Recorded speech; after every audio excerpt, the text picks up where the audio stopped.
students, my name is Suej Bajpayee and this is the YouTube channel of Supreme 60. So students, in this lecture we are going to see the numericals based on electrostatic concept. जो concept हम पहले पढ़ चुके हैं उसी concept पे हम अच्छे अच्छे जेई के न्यूमेरिकल्स देखने वाले हैं, ठीक है। तो स्टार्ट करते हैं अपने पहले न्यूमेरिकल से, that is a spherical metal shell A of radius capital RA and a solid metal sphere B of radius RB which is smaller than RA.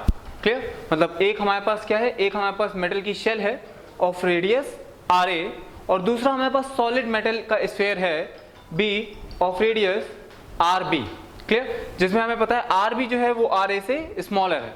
Are kept far apart and from each other, are kept far apart and each is given a charge plus Q. दोनों पे हमने plus Q charge रख दिया है. Okay, now they are connected by a thin metal wire. Then अब जब पहले हमारे पास एक थिन शेल है, क्लियर, एक शेल है जिसको हमने A बोल दिया है मेटल की, और दूसरा हमारे पास एक सॉलिड मेटल है जिसको हमने B बोल दिया है. ठीक, पहले वाले की रेडियस RA है और दूसरे वाले की रेडियस RB है. ओके, अब कहा गया है कि भाई पहले ये बहुत दूर दूर रखे थे, है ना, और दोनों में चार्ज हमने प्लस Q दे दिया है. इनिशियली हमने चार्ज दोनों में स्टूडेंट्स हमने प्लस Q दे दिया है. अब क्या कह रहे हैं, अब बोल रहे हैं कि जब इन दोनों स्फीयर्स को हम एक कनेक्टेड वायर से, एक कनेक्टिंग वायर से हम जोड़ दें, ठीक है, कंडक्टिंग वायर से एक जोड़ दें, क्लियर, तो क्या होगा, इन सब में से कौन कौन सी चीजें पॉसिबल है, इन सब में से कौन कौन से ऑप्शंस करेक्ट हो जाएंगे. क्लियर? ये मल्टीपल चॉइस क्वेश्चन भी है, ठीक है, ये मल्टीपल चॉइस क्वेश्चन भी हो सकता है इसमें मोर देन वन करेक्ट हो, तो आपको एक एक करके करेक्ट ऑप्शंस सिलेक्ट करने हैं. ठीक, तो समझ लीजिए पहले ये ऑप्शंस बोल क्या रहे हैं कि भाई जब आपका एक स्फीयर ये है, ये शेल है मान लीजिए, और ये सॉलिड स्फीयर है ना स्टूडेंट्स. तो जैसा कि आप जानते हो दोनों मेटल के हैं, ठीक, तो मेटल के सॉलिड स्फीयर में अगर हमने कोई चार्ज रखा तो वो जो चार्ज है वो पूरा का पूरा कहाँ आ जाएगा, वो सरफेस पे आ जाएगा, because metal is conducting in nature and same charges have rippling tendency. Clear? तो क्या होगा, सारा का सारा चार्ज जो है वो मेटल की सरफेस पे आ जाएगा. मान लीजिए पहले स्टार्टिंग में आपने प्लस Q चार्ज दे दिया इस तरह से, तो ये प्लस Q चार्ज इसकी सरफेस पे आ जाएगा क्योंकि ये तो शेल है ना, और ये प्लस Q चार्ज इस सॉलिड स्फीयर की सरफेस पे इस तरह से आ जाएगा. क्लियर है? नाउ अब आपको क्या करना है, भाई पहले ये बहुत दूर दूर रखे थे और दोनों में चार्ज कितना था, इसमें भी प्लस Q का चार्ज था और इसमें भी प्लस Q का चार्ज था. अब जब इन दोनों को हमने कनेक्ट किया, कर दिया, पहले ये बहुत दूर दूर रखे थे, मतलब इसकी फील्ड्स इसको नहीं इफेक्ट कर रही हैं और इसकी फील्ड्स इसको भी नहीं इफेक्ट कर रही थी, लेकिन अब हमने क्या करा, इनको एक कनेक्टेड वायर से, एक कंडक्टिंग वायर से, मींस कंडक्टिंग वायर से हमने इसको जोड़ दिया.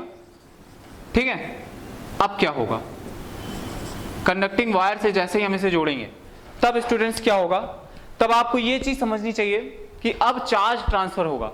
ठीक, और चार्ज जैसा कि मैंने आपको बताया है, चार्ज ट्रांसफर होता है हाई पोटेंशियल से लो पोटेंशियल की तरफ.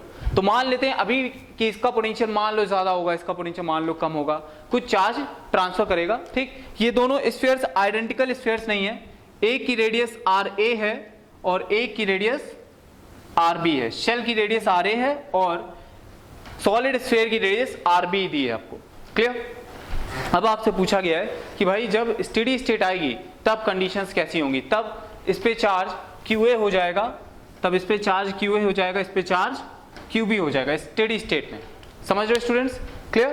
तो आपसे स्टेडी स्टेट के बारे में पूछा गया कि भाई स्टेडी स्टेट में अगर इस पे चार्ज QA है, ठीक, और इस पे चार्ज QB है, स्टेडी स्टेट मीन्स कि भाई अभी तो चार्ज कुछ फ्लो कर रहा होगा, मान लेते हैं अगर ये हाई पोटेंशियल पे हुआ, अभी हमें नहीं पता, ठीक है, बस हमें इतना दिया गया RB is smaller than RA.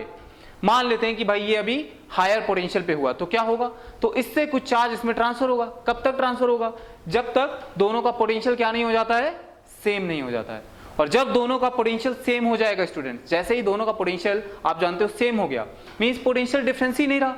अब जब पोटेंशियल डिफरेंस रहा ही नहीं तो चार्ज कैसे ट्रांसफर होगा, है ना, बिकॉज जिस तरीके से हीट ट्रांसफर के लिए टेम्परेचर डिफरेंस चाहिए होता है, जिस तरीके से वाटर के फ्लो के लिए प्रेशर डिफरेंस चाहिए होता है ना, उसी तरीके से चार्ज के फ्लो के लिए आपको क्या चाहिए, पोटेंशियल डिफरेंस चाहिए. ठीक, तो अभी ये दोनों का पोटेंशियल अलग अलग है because these are not the identical spheres. ठीक है, तो इन दोनों का पोटेंशियल आप फाइंड आउट भी कर सकते हो, है ना। इसकी सरफेस पे इसका पोटेंशियल फाइंड आउट कर सकते हो, इसकी सरफेस पे इसका पोटेंशियल भी आप फाइंड आउट कर सकते हो। आपको अच्छे से पता है कि शेल की वजह से उसकी सरफेस पे पोटेंशियल और सॉलिड स्फीयर की वजह से, कंडक्टिंग सॉलिड स्फीयर की वजह से उसकी सरफेस पे पोटेंशियल क्या हो जाता है, अच्छे से आप जानते हो। अगर आपको इसमें दिक्कत आ रही है तो आप अपने नोट्स में चेक कर सकते हो, पीछे जाके थोड़ा सा जल्दी से कंसेप्ट रिवाइज करके फिर इसे ट्राई करो। क्लियर? आपको पता है कि सरफेस पे जो पोटेंशियल होता है दैट इज सिंपली KQ/R, ठीक है, where Q is the charge on the conducting shell और कंडक्टिंग सॉलिड स्फीयर, ठीक है। कंडक्टिंग शेल और कंडक्टिंग सॉलिड स्फीयर में कोई अंतर नहीं होता है, सारा का सारा चार्ज इनकी सरफेस पे ही होता है। बस ये शेल है और ये सॉलिड स्फीयर है, लेकिन चार्ज कहाँ है दोनों में, सरफेस पे ही है। क्लियर? समझ रहे हो? इसको आप उस चीज से मत कंफ्यूज करना नॉन कंडक्टिंग सॉलिड स्फीयर से, वो अलग चीज है ना। उसमें चार्ज यूनिफॉर्मली डिस्ट्रीब्यूटेड होता है वॉल्यूम में पूरी, लेकिन इसमें ऐसा नहीं है, चार्ज सारा का सारा सरफेस पे डिस्ट्रीब्यूटेड होगा। तो ये आपका केस है। अब मान लेते हैं इसका पोटेंशियल इनिशियली हाई है, हम फॉर्मूले से भी देख सकते हैं। Clear? Because RB is smaller than RA, hence the potential of this will be higher. Clear? तो क्या होगा, कुछ चार्ज इससे इसमें ट्रांसफर कर जाएगा, ठीक है। अब ये QA हो गया और ये QB हो गया। अब हमने इस कंडक्टिंग वायर को क्या करा है, ब्रेक कर दिया है। क्लियर? ब्रेक कर दिया। तब आपसे पूछी गई है कि भाई ये चीजें बताओ, इसमें क्या क्या सही है, ठीक। तो चलिए एक एक करके ऑप्शन हम चेक करते हैं, ठीक। चलिए एक बार वीडियो पॉज करके खुद से सॉल्व करने की कोशिश कीजिए स्टूडेंट्स, ठीक है। I hope that the question will be solved by yourself, ठीक है। और एक बार खुद से इसे ट्राई कीजिए। Now we are going to move to the solution. Okay, so first is EA inside equal to 0। पहले इसे चेक करते हैं। EA इनसाइड का क्या मतलब है, electric field of A, electric field of A inside will be 0। Check करते हैं भाई, चार्ज जो है वो इस तरह से शेल में ही डिस्ट्रीब्यूटेड होगा। क्लियर? अभी भी शेल में ही डिस्ट्रीब्यूटेड होगा, अंदर कोई चार्ज नहीं होगा, ठीक। जब अंदर कोई चार्ज नहीं है तो हम जानते हैं कि इनसाइड इलेक्ट्रिक फील्ड 0 हो जाएगी और बाहर इलेक्ट्रिक फील्ड इस तरह से होगी कि जैसे ये सारा का सारा चार्ज जो है ये इस सेंटर पे रखा हुआ है ना। ये चीज आप अच्छे से जानते हो कि इनसाइड इलेक्ट्रिक फील्ड 0 हो जाएगी इस केस में, और आउटसाइड इलेक्ट्रिक फील्ड क्या हो जाएगी, आउटसाइड की इलेक्ट्रिक फील्ड उसके बराबर होगी कि जैसे कि QA चार्ज इस सेंटर पे रखा हो और हमें आउटसाइड जो इलेक्ट्रिक फील्ड फाइंड आउट करनी है वो हम इस सेंटर से डिस्टेंस R पे फाइंड आउट कर लेंगे। This will be KQ/R² as you all know, ठीक है। तो ये पहला ऑप्शन जो है ये एज इट इज सही हो चुका है, ठीक, क्योंकि भाई जब अंदर कोई चार्ज नहीं है तो इलेक्ट्रिक फील्ड नहीं है। क्यों? Because of Gauss theorem. आप एक काम और भी कर सकते हो भाई, एक गॉसियन सरफेस ले लिया हमने यहाँ पे, फ्लक्स जीरो क्योंकि अंदर चार्ज 0 और अंदर चार्ज 0 इसलिए फ्लक्स 0, तो फ्लक्स 0 तो फिर इलेक्ट्रिक फील्ड 0 बिकॉज एरिया तो है ही यहाँ पे, है ना। ऐसे भी कर सकते हो। सेकेंड ऑप्शन देखते हैं, QA is greater then QB। क्या ऐसा है? चलिए, तो अब क्या होगा, चार्ज तब तक ट्रांसफर होता रहेगा जब तक दोनों का पोटेंशियल सेम नहीं हो जाता। This is the key concept. की कंसेप्ट नोट क्या है, charge will transfer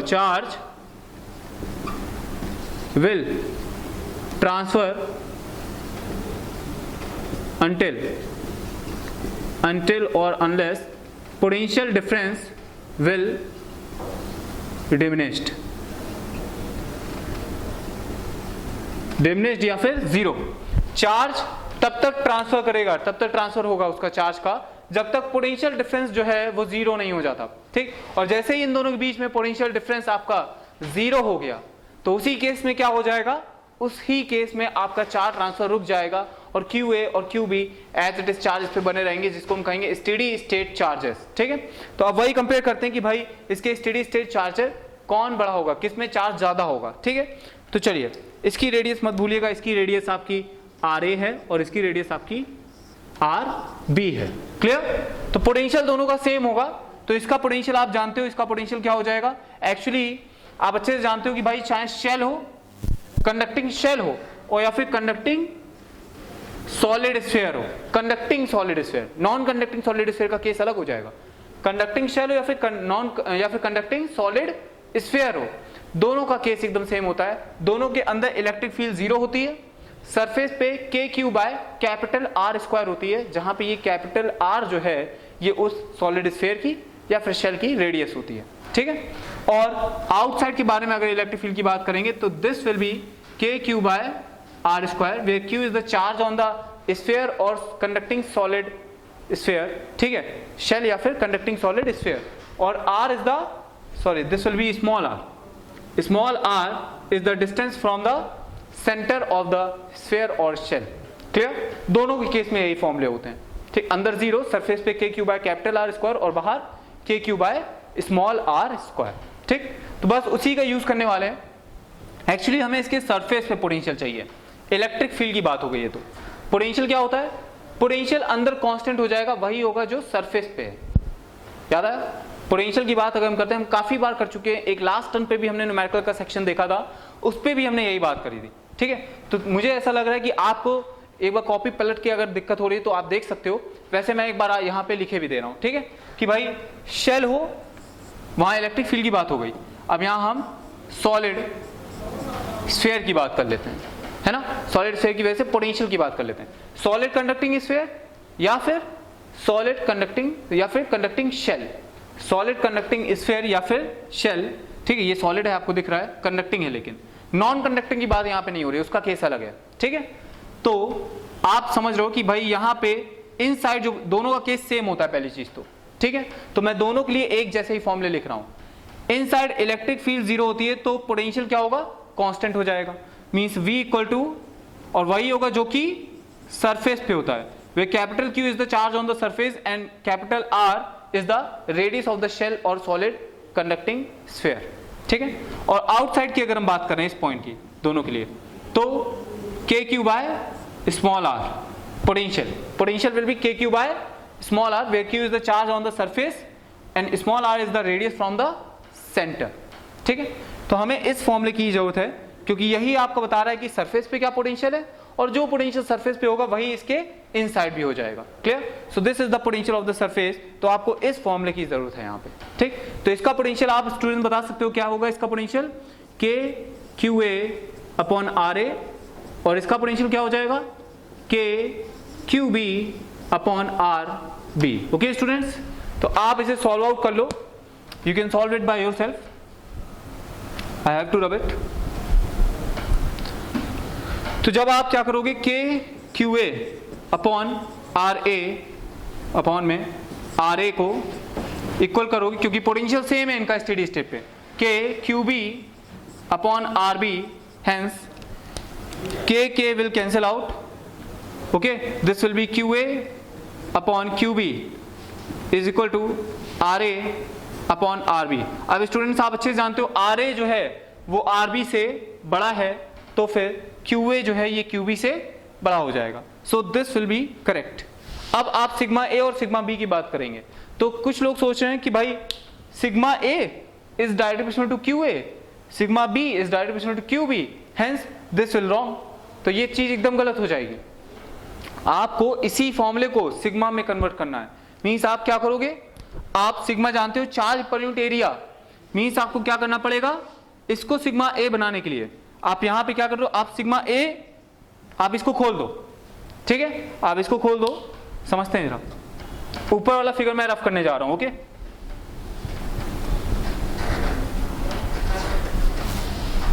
okay students, this will be Q A. Clear?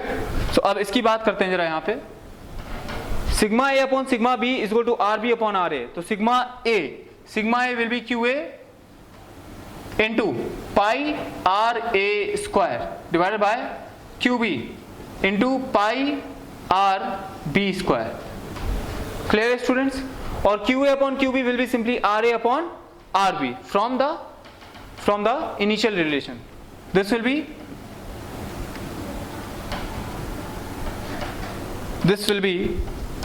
be divided by QA, because sigma is charge per unit length.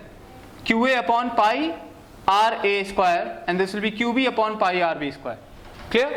And this will be, you get QA upon QB into pi will cancel out. This will be RB square divided bye RA square. आप करके देख सकते हो खुद से students, ठीक है. Sigma A will be charge per unit length, charge per unit area, surface charge density, and QB will be charge per unit area, sigma B will be charge per unit area means QB upon pi R B square.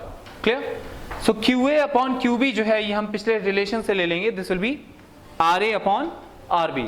So students क्या हो जाएगा, R A upon R B into R B square upon R A square. Clear? और यहां से R A से R A cancel, R B से R B cancel, this will be simply R B by R A. सही है, बिल्कुल सही है।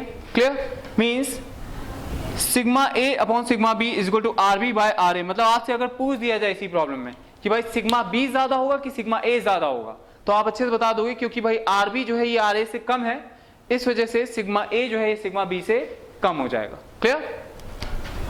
तो this will be correct because sigma A upon sigma B हमने इसे सॉल्व करना चालू किया, स्टार्ट किया और यहाँ पे हम रुके हैं आर बी अपॉन आर ए पे। So this option will also be correct. और आपने कोरोना डिस्चार्ज में भी एक ऐसी प्रॉब्लम देखी थी जिसमें मैंने आपको बताया था कि भाई अगर सेम पोटेंशियल पे है सरफेस, दो मेटल की सरफेस सेम पोटेंशियल पे है, चार्ज डेंसिटी वहां ज्यादा होगी जहां रेडियस ऑफ कर्वेचर जो है वो कम होगा। Clear? Means surface charge density is smaller, is inversely proportional to surface charge density is inversely proportional to the radius of curvature, the radius of curvature. Okay? अब हम लास्ट वाले को check कर लेते हैं जल्दी से, आप खुद भी कर सकते हो। एक्चुअली मैंने अभी फॉर्मूले लिखे थे इलेक्ट्रिक फील्ड के, ठीक है, एक शेल की वजह से, एक सॉलिड कंडक्टिंग स्फीयर की वजह से, अंदर बाहर और सरफेस पे। तो आपको यहाँ क्या पूछा गया है, electric field of A on surface smaller than electric field of be on surface. क्या ऐसा है? अगर है तो सही हो जाएगा और नहीं है तो ये गलत हो जाएगा। चलिए चेक कर लेते हैं जल्दी से। तो इलेक्ट्रिक फील्ड जो इसकी सरफेस पे होती है उसका फॉर्मूला होता है k Q A upon R A square. Clear? ठीक है? और इसका जो फॉर्मूला हो जाता है दिस विल बी के Q B upon R B square. अब कैसे पता करें भाई कि ये ज्यादा कौन सी है कम कौन सी है? तो डिवाइड कर देते हैं, है ना। हम क्या करेंगे, डिवाइड कर देंगे, ई ए अपॉन ई बी निकालेंगे अब हम। ठीक है, I have to rub it. Now we will find EA upon EB. चलिए फाइंड कर लीजिए जल्दी से। K से K, this will be KQA upon RA square, capital R square divided by KQB upon RB square. Okay students, K से K cancel हो जाएगा।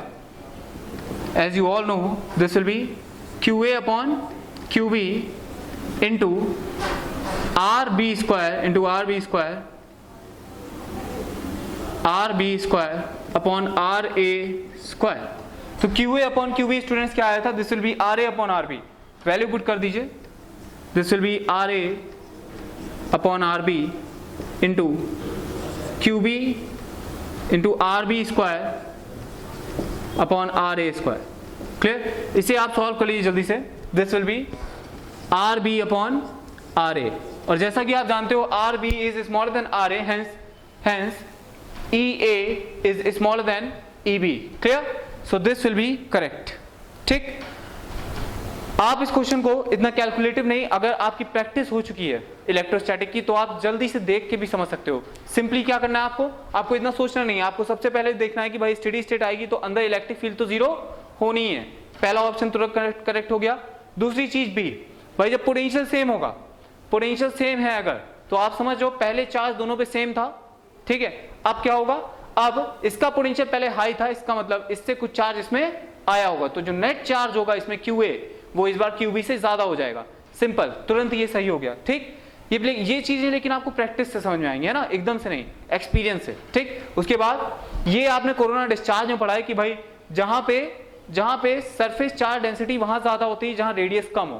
तो रेडियस किसकी कम है? रेडियस आपकी जिसकी कम है, ठीक है, उसका जो ये है रेडियस जिसकी कम है उसकी सरफेस चार्ज डेंसिटी ज्यादा होगी। और आपको ये भी पता है sigma A upon sigma B will be equal to RB upon RA। मतलब आपको ये रिलेशन अच्छे से पता है, sigma is inversely proportional to R, वहां से आप ये रिलेशन भी जानते हो। ठीक, तो ये भी आपका देखते ही करेक्ट हो सकता है। बस ये आपको थोड़ा समझना पड़ेगा, बल्कि इसको भी नहीं समझना पड़ेगा, आप सिंपली जानते हो कि जो सरफेस है उसके बाहर जो इलेक्ट्रिक फील्ड होती है just sigma upon epsilon not भी हो सकती है, sigma upon epsilon not. Clear? तो आप वहां से भी इसको कंपेयर करके तुरंत लगा सकते हो। ठीक है, तो ये क्वेश्चन सिंपल था, ठीक है, इसमें बेसिक कंसेप्ट कुछ यूज हो रहे थे, इस वजह से मैंने इसे इतना ब्रीफली एक्सप्लेन किया। आप इसको देखते ही समझ में देख के ही कर सकते हो डायरेक्ट, ठीक है, लेकिन with experience, after getting the experience, clear. लेकिन अभी आपको इनिशियल स्टार्टिंग में पहली बार आप इलेक्ट्रोस्टैटिक पढ़ रहे हो, पहली बार आप इस तरह के न्यूमेरिकल देख रहे हो, तो आपको ऐसे ही करना पड़ेगा अभी, ठीक है। So this is all about this numerical. Now we are going to see our second numerical. Okay students, so ये हमारा दूसरा न्यूमेरिकल है। आई होप दैट कि आपको न्यूमेरिकल समझ में आ रहे हैं, ठीक। और दूसरी चीज कि आप न्यूमेरिकल को देखने के पहले उसे खुद से अपने आप सॉल्व कर रहे हो, ठीक। और आप क्वेश्चंस नोट भी करते जाइए कॉपी में, क्लियर, तो जिससे आपको रिवीजन करने में आसानी होगी। Okay, so this is our second numerical and what is states a charge capital Q is distributed over two concentric hollow spheres, ठीक है। तो दो कॉन्सेंट्रिक होलो स्फीयर्स हैं इस तरह से, स्फीयर 1 और स्फीयर 2। कॉन्सेंट्रिक मतलब उनका दोनों का सेंटर जो है वो सेम है, clear. Hollow sphere of radii small r and capital R।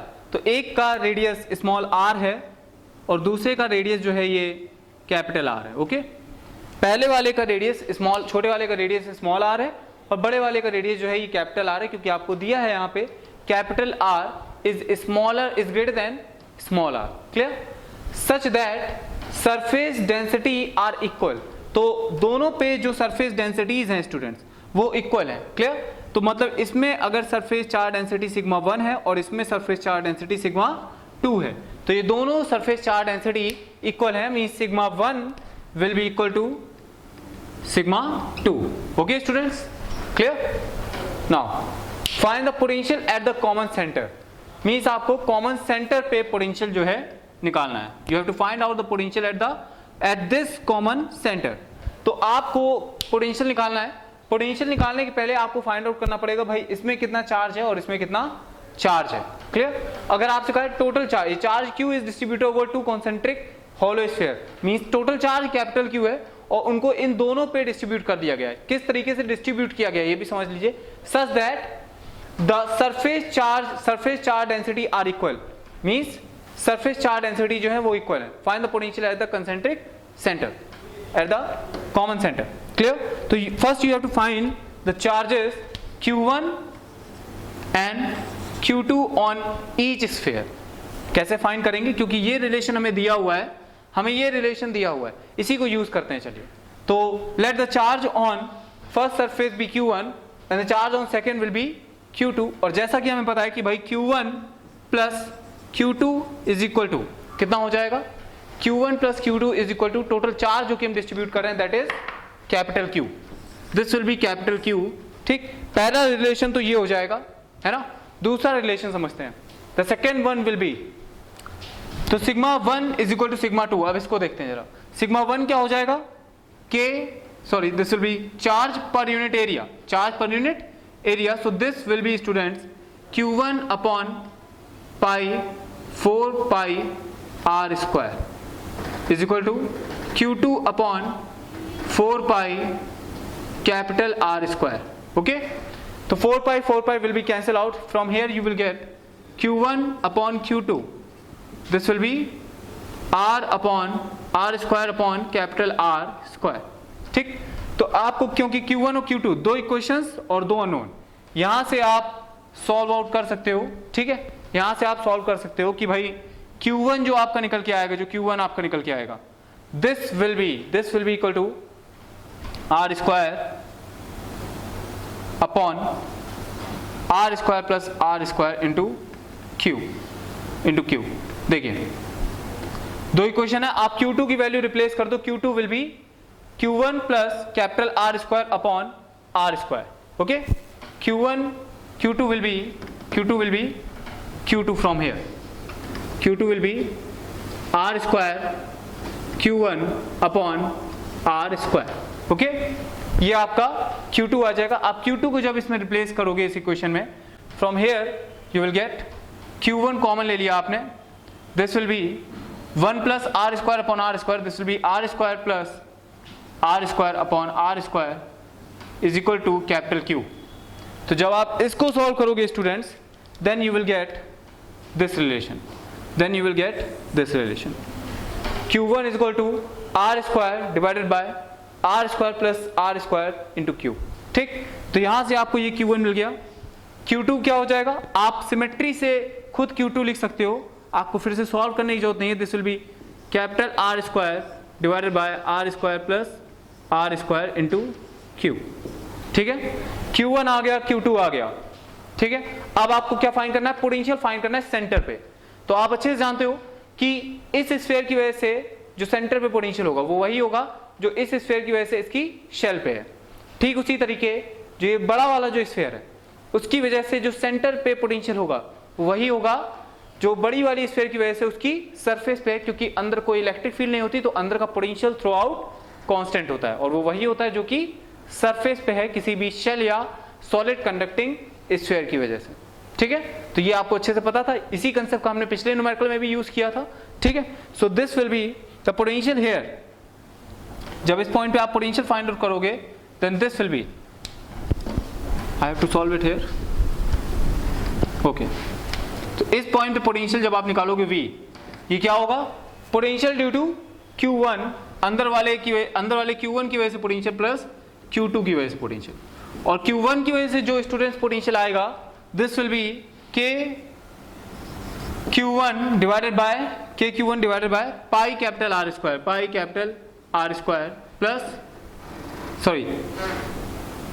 Divide by only R square, because the potential will B KQ by R, this will be R, okay, KQ1 by R plus KQ2 by radius of bigger sphere R, okay।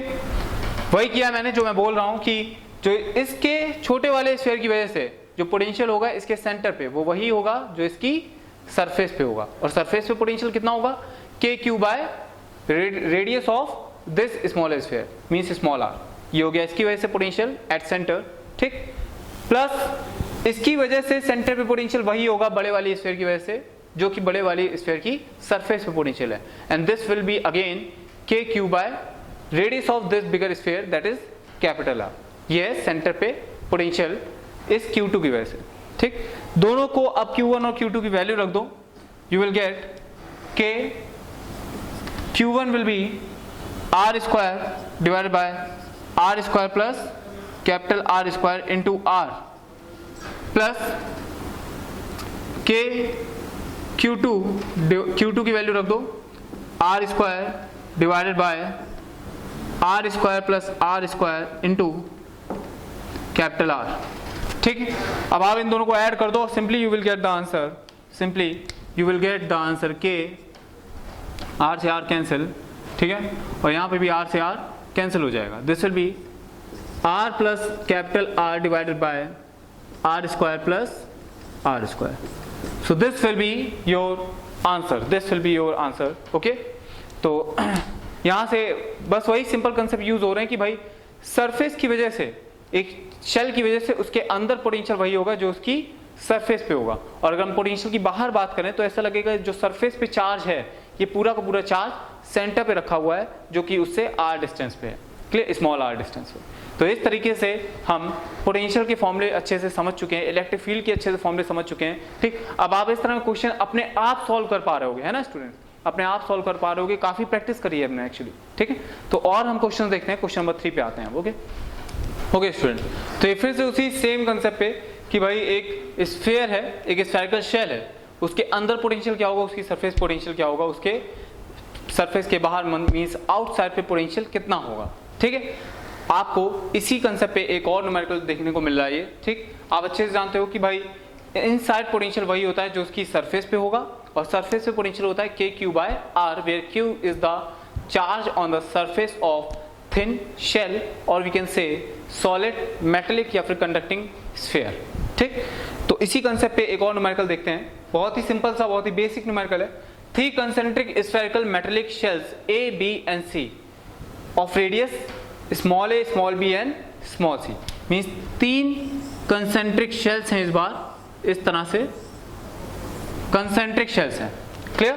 तो ये जो 3 concentric shells हैं इनमें जो density है वो sigma, ठीक है surface charge density sigma minus sigma, फिर sigma minus sigma, this will be sigma.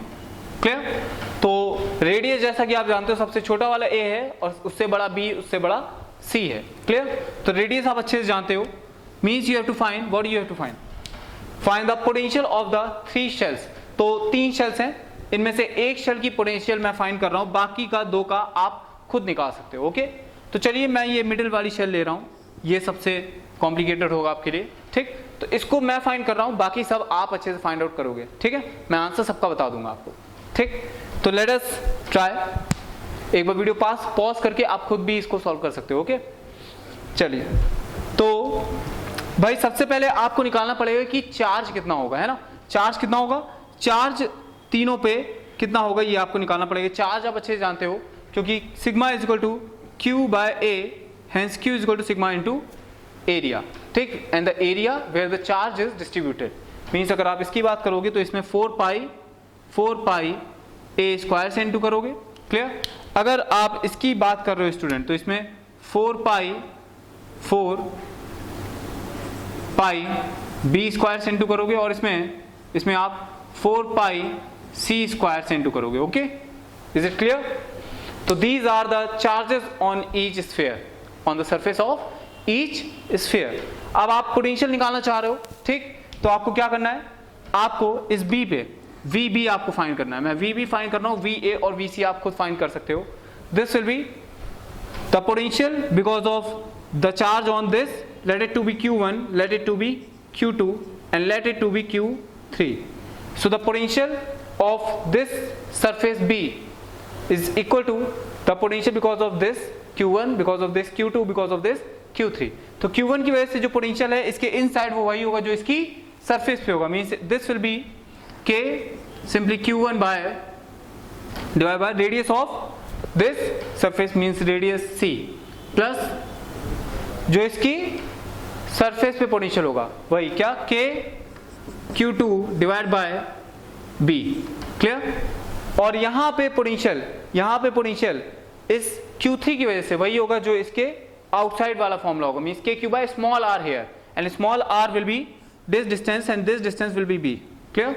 So plus k q3 divided by b, ये चीज नोटिस करने वाली है, ठीक है। कंफ्यूज मत होइएगा बिल्कुल भी, है ना। तो q1 q2 q3 की आप वैल्यू रख दो, you will get the formula, you will get simply k q1 हो जाएगा आपका 4 pi c square, so this will be simply 4 pi c into sigma divided by c divided by, sorry, c will be cancelled, ठीक है, plus this will be 4 pi b square, तो this will be k into 4 pi b square और b नीचे भी था तो this will be cancelled out, hence here it will be sigma minus sigma, so this will be negative. Clear. And this will be k into 4 pi a square into sigma, 4 pi a square sigma divided by p. So this will be your answer, this will be your answer. अब आप बाकी दो को भी find out कर सकते हो, बहुत इजी है, बहुत इजी। एक्चुअली एडवांस का क्वेश्चन है, okay.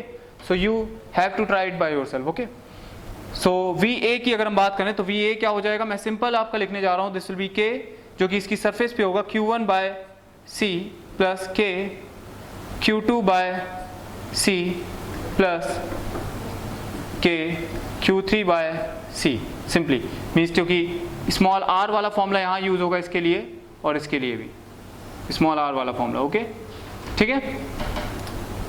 Okay students, VC will be equal to, अगर हम VC की बात करें, सॉरी V1 हो गया V1, this will be VC, this will be your VC because this is we have to find the potential at this, तो this will be VC, Q1 Q2 Q3 की value आप बस रख दो। And VA की अब हम बात करने जा रहे हैं, so VA is equal to this inside sphere, this inside sphere will be equals to K जो कि Q1 की वजह से उसकी सरफेस पे है, तो k q1 by c plus k q2 by जो उसकी सरफेस पे है, hence it will be b plus k q3 by a, this will be your va। तो va vb vc मैंने इस तरीके से निकाल दिया, बहुत ही सिंपल सा क्वेश्चन था। अब हम आगे मूव कर रहे हैं, किसी और कंसेप्ट के क्वेश्चंस देखते हैं, okay student. So this is our fourth question, this is based on the concept of electric flux और we can say the Gauss law. Okay, तो समझते हैं जरा इसे। Consider the charge configuration and a spherical Gaussian surface, spherical Gaussian surface as shown in the figure. When calculating the flux of electric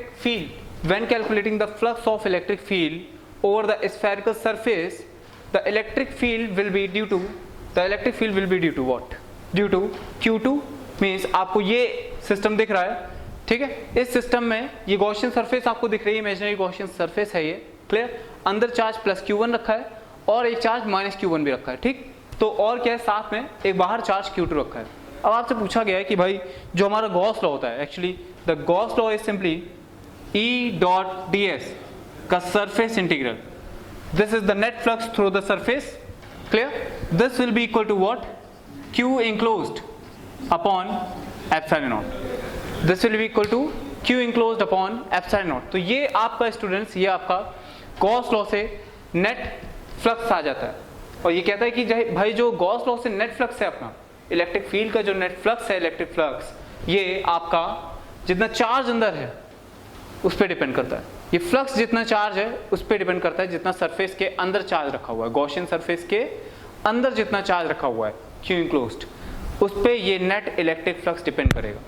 ये बात तो उसने कही गॉस लॉ ने, लेकिन उसने क्या कहा कि भाई नेट इलेक्ट्रिक फ्लक्स, इस नेट इलेक्ट्रिक फ्लक्स में जो हम ये इंटीग्रेशन कर रहे हैं E डॉट ds का इंटीग्रेशन, ये जो इंटीग्रेशन कर रहे हैं E डॉट ds का, यहाँ पे ये E क्या है, ये E क्या है? उसने कहा कि भाई इस क्वेश्चन पूछा गया यहाँ पे ये जो आप E निकालोगे, एक छोटा सा गॉसियन सरफेस लोगे आप, सरफेस का छोटा सा पार्ट लोगे, दैट इज योर ds, और इस ds पे जो इलेक्ट्रिक फील्ड होगी दैट विल बी E। तो आपसे ये पूछा गया है स्टूडेंट्स कि भाई जो E डॉट ds का इंटीग्रेशन आएगा, E डॉट ds तो इलेक्ट्रिक फील्ड, इससे फ्लक्स आ जाएगा, d फाई आ जाएगा, d phi will be E dot ds। अब आपको क्योंकि पूरे क्लोज सरफेस के लिए चाहिए, तो फॉर अ क्लोज सरफेस आपको सरफेस इंटीग्रल लगाना पड़ेगा इसमें, जिससे कि आपका ये फॉर्मूला आ जाएगा, ये आपका नेट फ्लक्स आ जाएगा। तो इसमें ये जो E है, एक्चुअली ये जो E आपने दिया है, व्हाट इज दिस E? ये इलेक्ट्रिक फील्ड किसकी है? ये इलेक्ट्रिक फील्ड क्या सिर्फ अंदर वाले चार्जेस की वजह से है, क्या सिर्फ बाहर वाले चार्जेस की वजह से है, क्या फिर सारे चार्जेस की वजह से है, या फिर सिर्फ ओनली द पॉजिटिव चार्जेस, सिर्फ पॉजिटिव चार्ज की वजह से? आपको ये बताना है, ठीक। तो जैसा कि जब मैंने आपको गॉस लॉ पढ़ाया था, तो मैंने अच्छे से उसमें एक्सप्लेन किया था कि ये जो इलेक्ट्रिक फील्ड है, ये जो आप यहाँ पे यूज कर रहे हो, ये आपकी किसी एक पर्टिकुलर चार्ज की वजह से नहीं, बल्कि नेट इलेक्ट्रिक फील्ड है at that point, clear. Net electric field, क्योंकि ये नेट इलेक्ट्रिक फ्लक्स भी है, ठीक। तो नेट इलेक्ट्रिक फ्लक्स का मतलब है टोटल फ्लक्स जो कि इस क्लोज सरफेस से क्रॉस करेगा, means this will give you the total electric field lines, ठीक, टोटल इलेक्ट्रिक फील्ड लाइंस, ठीक। तो यहाँ पे जो इलेक्ट्रिक फील्ड है वो समझ जाओ, वो नेट इलेक्ट्रिक फील्ड है, और नेट इलेक्ट्रिक फील्ड का मतलब है जितने भी चार्जेस हैं इस सराउंडिंग में, इसके अंदर और इसके बाहर, सब पूरे मिला के, उन सब की वजह से नेट इलेक्ट्रिक फील्ड है ये, clear. So the correct option will be this is the electric field due to all the charges, okay, this is the electric field due to all the charges, hence the option C is correct one, okay। so I hope that this thing is very much clear to you। ये आपने खुद से ही कर लिया होगा, अगर आपने मेरे पिछले वीडियोस देखे होंगे, गॉस लॉ वाला वीडियो मेरा देखा होगा, तो ये आपने खुद से कर लिया होगा। ये बहुत ही सिंपल और बहुत ही बेसिक क्वेश्चन है, देखते ही एक मिनट में आप आंसर सोचोगे और इसे कर दोगे। 4 मार्क्स का क्वेश्चन आया हुआ है ये मेंस में लास्ट ईयर, ओके स्टूडेंट। तो आज के अपने क्वेश्चन नंबर 5 पे अब हम आते हैं, ठीक। तो क्वेश्चन देखने में आपको बड़ा लग रहा है, लेकिन एक्चुअली में ये इतना बड़ा है नहीं, बहुत ही सिंपल क्वेश्चन है, चलिए साथ में ट्राई करते हैं, okay. So a disc of radius a/4, एक डिस्क है a/4 रेडियस की, having a uniformly distributed charge 6 coulomb and is placed in xy plane with its centre at, जो डिस्क का आपको सेंटर दिया है, डिस्क एक 2D ऑब्जेक्ट है, जिसका सेंटर -a/2 0,0 है, मतलब x इक्वल टू -a/2 पे ये डिस्क रखी हुई है। A rod of length small a carrying a uniformly distributed charge of 8 coulomb is placed on the x axis, वो भी x एक्सिस पे है, ठीक है, एट x इक्वल टू, पूरी की पूरी रॉड x एक्सिस में रखी है, क्लियर। मीन्स वो रॉड जो है वो x इक्वल टू a/4 से लेके x इक्वल टू 5a/4 के बीच में है। मतलब अगर आप इनका डिफरेंस ले लो तो देखो ये एक ही लेंथ की रॉड आ रही है, मतलब ये रॉड की जो लेंथ है ये x इक्वल टू a/4 से लेके x इक्वल टू 5a/4 4 तक है। सो 2 पॉइंट चार्जेस, 2 पॉइंट चार्ज भी हैं of -7 coulomb and 3 coulomb are placed at a by 4, minus a by 4. A by 4, minus a by 4 means this is your what? This is your fourth quadrant, means something here. A by 4 minus a by 4. We will see what? Okay. And minus 3a by 4, 3a by 4 means this is second quadrant. Okay, respectively. Consider a cube surface that is x equal to plus minus a by 2, means x equal to plus a by 2 and minus a by 2, means this is a by 2, this length is a by 2 and this length is minus a by 2. Clear? Y be plus a by 2 and minus a by 2 means y a by 2 minus a by 2. Clear? Your this line is y equal to a by 2 and this line is simply y equal to minus a by 2, and this is also x equal to a by 2 and this is your x equal to minus a by, this is your x equal to simply minus a by 2. I think this will be clear to you. Okay, so what we have to find the electric flux through the cubical surface. Cubical surface से आपको electric flux find out करना. Okay students, तो let us move. तो सबसे पहले हमें figure बनाना पड़ेगा. हम देखना चाहेंगे कि इस क्यूब के अंदर कितना चार्ज है और जितना चार्ज निकल आएगा this charge divided by epsilon naught is our net flux through this cubical surface. ठीक है, मींस हम क्या यूज कर रहे हैं यहाँ पे? Gauss theorem, simple Gauss theorem that the net flux through any surface, any close surface will be equal to the net charge inside it. Clear? तो इनसाइड इट अंदर चार्ज देख लेते हैं बस. तो समझिए कि भाई ये जो आपको a/4 रेडियस की जो आपको डिस्क दी है जिसपे 6 कूलम चार्ज है, उसका सेंटर क्या है? -a/2 पे है, मींस ये सेंटर होगा और ये इस तरह से ये आपकी डिस्क आ जाएगी. क्लियर? तो इसमें टोटल चार्ज 6 कूलम है. तो स्टूडेंट्स आधी डिस्क अंदर है, half of the disc is inside, half of the disc outside. Clear? तो इस तरह से ये जो चार्ज आएगा ये चार्ज इसके अंदर इस क्यूबिकल सरफेस के अंदर हो जाएगा. ठीक, ये क्यूबिकल सरफेस जो ये 3D में है स्टूडेंट्स, मींस इसका a/2 वाला पोर्शन z एक्सिस में बाहर है और a/2 वाला z एक्सिस में अंदर है. ओके, सो अब दूसरी बात करते हैं. जो भाई ये तो डिस्क की बात हो गई, अब रॉड की हम बात करते हैं. रॉड की लेंथ a है जो कि a/4 से स्टूडेंट जो कि यहां से 5a/4 तक डिस्ट्रीब्यूटेड है. मतलब अगर बात करी जाए रॉड की लेंथ कितनी है? टोटल लेंथ a है, टोटल लेंथ a है. तो a/4 से लेके a/2 में कितनी लेंथ आ जाएगी? This will B a/4 part of the length. Clear? और a/2 से लेके 5a/4 में, a/2 से लेके 5a/4 में रॉड की बाकी की लेंथ आ जाएगी. ओके, सो 3a/4 बाहर हो जाएगा. Means this length of the rod will be this length. Total is a, this is equal to x equal to a/4 and here it will be a/2. So the length this will be simply a/4. This will be a/4 means 1/4 of the total length of the rod. और total length कितनी है? Small है, उस पे charge कितना है? 8 coulomb. तो a/4 पे चार्ज कितना हो जाएगा? This will B 8/4 means 2 coulomb का चार्ज यहाँ होगा, यहाँ पे 2 कूलम का चार्ज होगा. इसकी वजह से जो चार्ज है that will B of 2 coulomb. और ये जो हाफ चार्ज होगा रॉड का, डिस्क का जो चार्ज है 6 कूलम, इसमें से आधा बाहर और आधा अंदर है. Means this will be your 3 coulomb. Total 6 coulomb था तो आधा अंदर हो जाएगा, दिस विल बी 3 कूलम. मतलब डिस्क में जो अंदर चार्ज आ रहा है गॉसियन सरफेस के, इस क्यूबिकल सरफेस के अंदर जो चार्ज आ रहा है डिस्क की वजह से, वो 3 कूलम के बराबर है. और जो रॉड की वजह से जो चार्ज आ रहा था that will B approx 2 coulomb. अब बाकी देखते हैं आगे क्या दिया गया. 2 point charges -7 coulomb and 3 coulomb. तो -7 कूलम की जो पोजीशन है स्टूडेंट वो 4th क्वाड्रेंट में है और वो कहीं आएगी यहाँ पे a/4 -a/4, वो कहीं यहाँ पे आएगी. This will be your charge, this will B a/4 and this will B a/4. ठीक, तो ये आपका जो चार्ज आ जाएगा, ये कितना चार्ज है? This will be -7 coulomb. Okay, this will be -7 coulomb. Minus sign नहीं छोड़ेंगे, माइनस साइन बहुत इंपॉर्टेंट है भैया. 3 कूलम का जो चार्ज है वो आपका सेकंड क्वाड्रेंट में आ रहा है. This will B 3a/4 -3a/4, 3a/4 which is greater then a/2. तो इसका मतलब क्या है? ये वाला जो चार्ज होगा स्टूडेंट्स, ये आपका बाहर हो जाएगा ये चार्ज आपका बाहर हो जाएगा, मान लेते हैं ये चार्ज आपका कहीं यहाँ होगा, okay. So this is out of the surface, this will be your 3 coulomb.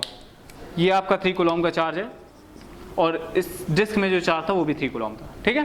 तो अब आप देख सकते हो इस फिगर से आप देख सकते हो कि भाई कितना चार्ज इस गॉसियन सरफेस के अंदर है, इस क्यूबिकल सरफेस के अंदर है। तो 3 कूलम का चार्ज आपको डिस्क से मिल जाएगा, 2 कूलम का चार्ज आपको रॉड से मिल जाएगा और -7 कूलम का चार्ज इसकी वजह से है जो खुद रखा हुआ है। तो 3 + 2 -7, this will B -2 coulomb, means -2 coulomb का चार्ज है टोटल जो चार्ज है आपका, this will B of solution. मैं बता रहा हूं यहाँ पे, देखिए सॉल्यूशन कितना इजी है, एक लाइन में करा है, इतना बड़ा क्वेश्चन और सॉल्व एक लाइन में हुआ है, एडवांस में आया हुआ क्वेश्चन है एक लाइन में, ठीक है। This will be simply -2 coulomb divided by ε0, खत्म। This is the total electric flux, ठीक। कहीं कोई इंटीग्रेशन नहीं, सिंपली गॉस थ्योरम लगाई है, गॉस थ्योरम की वजह से हमने पता किया कि अंदर चार्ज कितना है। This will be your answer -2 by ε0, clear. -2 by ε0 is your complete answer.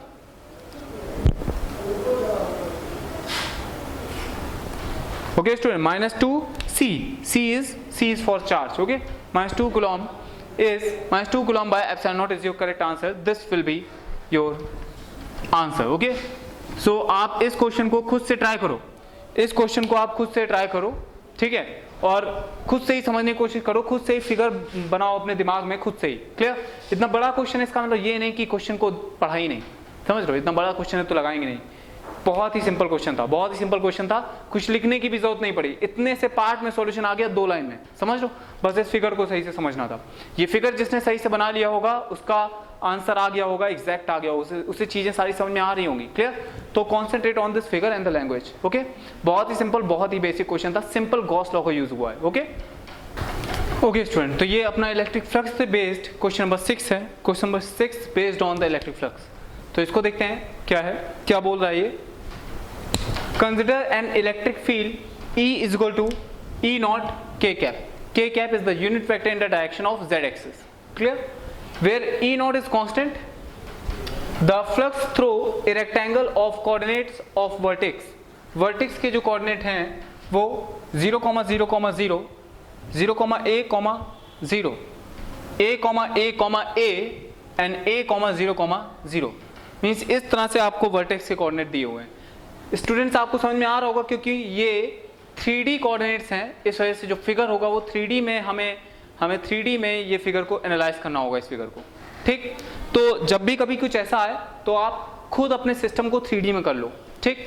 ये आपकी x एक्सिस है, क्लियर। ये आपकी, चलो ये ऊपर वाली आप z एक्सिस ले लो, क्योंकि electric field E not K cap में है तो हमने मान लिया इलेक्ट्रिक फील्ड अप साइड है, तो z एक्सिस हमने ऊपर ले ली।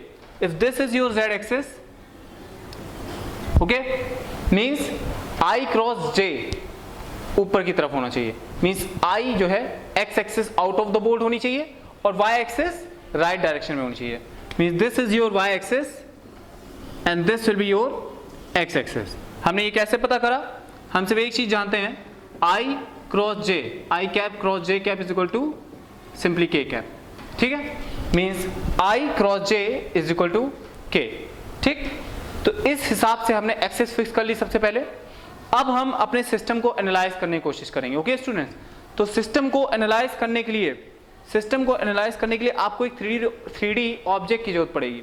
पहली चीज तो आप ये समझिए कि पहला पॉइंट जो है वो ओरिजिन है, पहला पॉइंट आपका, ये पॉइंट आपका ओरिजिन हो जाएगा, so this will be your first point. Second point को समझते हैं जरा, पहला पॉइंट तो आपका ये हो गया, क्लियर। सेकेंड पॉइंट समझिए, 0, A, 0 मीन्स y एक्सिस में आप A की तरफ बढ़े हो, this will be your length A, तो let it to be A, this is your second point.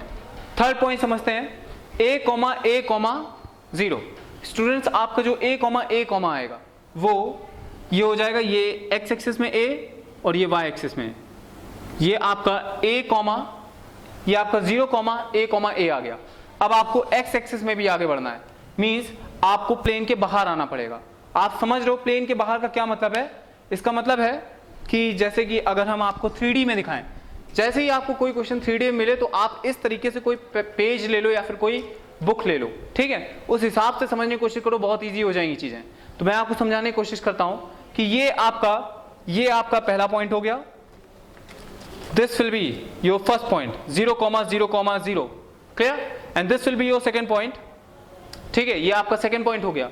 जो आपका थर्ड पॉइंट है ये 0,a,a है, लेकिन ये 0 भी बाहर आएगा a की तरफ, मींस जो a,a पॉइंट है वो आपका ऐसे ना होके वो आपका कुछ इस तरह से, clear, this will be your figure, this is your figure, ठीक। तो अगर इस तरह से समझाते हैं तो ये आपका इस तरह से फिगर हो जाएगा। आपको ये समझना है कि भाई ये इस तरीके से आपका ये फिगर है, ठीक है। This will B 0,0,0, this will B 0,a,0, this will B a,a,a and this will B y axis में 0, मींस a,0,a, ठीक। ये इस तरह से आपका फिगर है, ये इस तरह से, clear. I hope it is very much clear to you. अगर ये चीज आपको क्लियर है, ठीक, तो ये समझ जाइए कि भाई ये जो फिगर है, ये जो शीट है, ये इस तरीके से रखी हुई है कि ये आपकी यहाँ पे बाहर आती हुई दिखेगी, बाहर आते हुए, क्लियर। ये आपकी शीट यूं बाहर आते हुए दिखेगी। ये पॉइंट जो है आपका, ये पॉइंट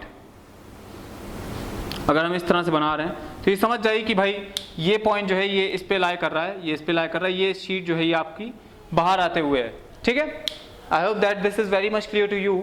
और आप ये जानते हो कि भाई ये जो डिस्टेंस है z एक्सिस में ये कितनी है, this will be your a, ठीक है। थोड़ा फिगर 3D में समझने की जरूरत है। फिर से अगर मैं ये बुक उठा लूं तो this will be your a,0,a, मतलब ये जो लेंथ है आपकी, ये जो लेंथ है, समझिएगा, ये जो लेंथ है, सॉरी, ये जो आपकी लेंथ है स्टूडेंट्स, ये length, this length, this z axis में लेंथ विल बी a, और x एक्सिस में जितनी बाहर आ रही है ये जो लेंथ बाहर आ रही है ये भी a हो जाएगी, क्योंकि इस पॉइंट का जो कोऑर्डिनेट है, जो इस पॉइंट का कोऑर्डिनेट है वो कितना है, a,0,a। मतलब अगर आप इस एंगल को ऑब्जर्व करो, ये जो एंगल बुक बोर्ड से बना रही होगी ये कितना होगा, तो इसकी लेंथ भी a है और ये जो बेस है इसकी लेंथ भी a है, means this angle will be 45। I hope that this is very much clear to you कि भाई ये जो बुक है ये आपकी जो इस बोर्ड से एंगल बना रही होगी, this angle will be 45 because this is a and this will be a, ठीक, क्योंकि इस पॉइंट का कोऑर्डिनेट आप समझ रहे हो, दिस विल बी a,0,a, ठीक। ये यही चीज आप ठीक यहां से भी फाइंड आउट कर सकते हो, क्योंकि ये रेक्टेंगल है, ठीक। तो रेक्टेंगल इस तरह से टिल्टेड है, यहां से भी एंगल आपका 45 बना रहा है, ठीक है, इस तरह से रेक्टेंगल है, ठीक। तो यहां से भी एंगल आपका 45 बन रहा है, वहां से भी 45 बनेगा, और आप ठीक तरह से समझ रहे हो, क्योंकि भाई इलेक्ट्रिक फील्ड जो है वो इस तरह से यहाँ पे अंदर जाएगी, मतलब वो यहाँ से बाहर निकलेगी इस तरीके से। तो इलेक्ट्रिक फील्ड जो इस एरिया वेक्टर के साथ में एंगल बनाएगी। अब आपका एरिया वेक्टर जो होगा स्टूडेंट, ध्यान से सुनिएगा, एरिया वेक्टर अगर हम ऊपर से देख रहे हैं तो एरिया वेक्टर आपका इस डायरेक्शन में होगा, ये आपका एरिया वेक्टर होगा, clear, perpendicular to the surface इस डायरेक्शन में, ठीक। एरिया वेक्टर अगर आपको समझ में आ गया तो आप समझ जाओगे इलेक्ट्रिक फील्ड का जो वेक्टर है वो इस डायरेक्शन में ऊपर है, ठीक है। Electric field upward, area vector perpendicular to the surface, जो एंगल इसके बीच में होगा, जो इसके बीच में एंगल होगा वही एंगल होगा जो ये बुक बोर्ड से एंगल बना रही होगी, वही ये बुक इस लाइन से एंगल बनाएगी। समझ रहे हो मेरी बात, जितना ये बुक बोर्ड से एंगल बना रही होगी उतना ही एंगल ये बुक ये जो वेक्टर है एरिया वेक्टर, ये इस नॉर्मल से बना रहा होगा, इस वर्टिकल से बना रहा होगा, ठीक है, क्लियर। चलो सपोज ये बुक इस तरह से रखी होती, ठीक। आप बताओ, अब ये आप मुझे बताओ जो इसका एरिया वेक्टर है वो इस इलेक्ट्रिक फील्ड से कितना एंगल बनाएगा, 90 बनाएगा। अब इस बुक को हमने 45 से टिल्ट कर दिया, एरिया वेक्टर भी 45 से टिल्ट हो गया होगा, तो अब जो एरिया वेक्टर और इस इलेक्ट्रिक फील्ड के बीच में एंगल है that will be 45, okay. I hope that this is very much clear to you. अगर आपको इसमें अभी भी समस्या हो रही है तो खुद से एक बार ट्राई करो, एक बार खुद से ट्राई करो, 3D में ऑब्जेक्ट लो, एक पेपर लो, ठीक है, उस पेपर को इस तरह से टिल्ट करके रखो और सपोज करो इलेक्ट्रिक फील्ड ऊपर जा रही है। अगर इलेक्ट्रिक फील्ड ऊपर जा रही है तो उसका एरिया वेक्टर चेक करो, एरिया वेक्टर चेक करो और खुद देखो कि एरिया वेक्टर जो है वो इलेक्ट्रिक फील्ड के वेक्टर के साथ कैसा एंगल बना रही है, आपको खुद समझ में आ जाएगा। 3D प्रॉब्लम है, उसको 2D में समझाना थोड़ा डिफिकल्ट है, क्लियर। जब आप खुद से एनालाइज करोगे तो आपको चीजें तुरंत पकड़ में आने लगेंगी कि भाई जो एंगल बन रहा है इस बार, जो थीटा एंगल है, this will be the angle between area vector and electric field vector will be 45, ठीक। और इस रेक्टेंगल का अगर मैं एरिया देखने की बात करूं, ठीक, तो this will be your 0, a comma 0 and this will be a comma a। तो ये आप लेंथ निकाल लोगे, थोड़ा फिगर डिस्टर्ब हो गया है, ठीक है, ये लेंथ आप निकाल लोगे, ये लेंथ, ठीक है, this will be simply you can find, और ये लेंथ आपको दी हुई है a, ठीक। तो इस रेक्टेंगल की जो लेंथ है, इस रेक्टेंगल, थोड़ा फिगर सही से एक बार बना देते हैं, चलिए।